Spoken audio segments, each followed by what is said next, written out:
All right, let's go back to our hurricane coverage. It's been nearly 3 weeks since Hurricane Helene struck the southeast. It destroyed parts of western North Carolina, and officials say dozens of people are still missing. Search crews are still digging through layers of mud and debris.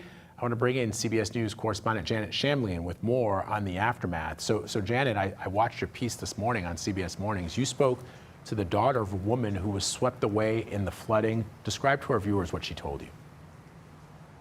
Good morning, Vlad. It's a really tragic story. Her mother, Kim Ashby, is one of 92 people who Governor Roy Cooper says is unaccounted for in the state of North Carolina.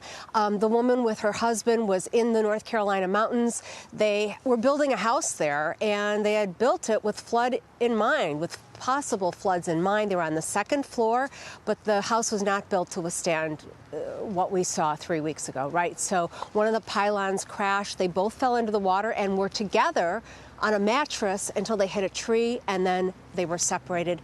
The man survived. Kim Ashby, a 7th grade teacher, did not. And her daughter, Jessica, told us just about the heartbreak and what the family is going through right now, being one of these 92 families, and that they have no closure. They know that she was lost, but they need to find her body.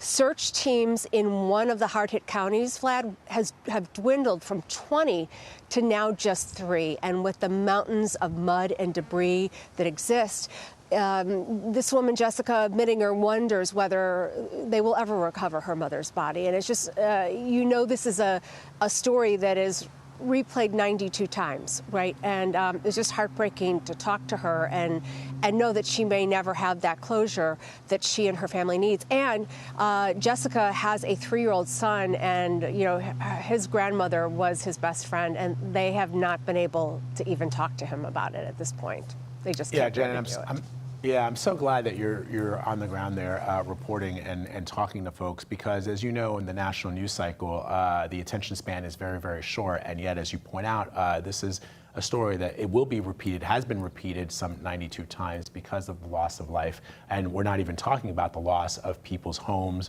their belongings, their memories.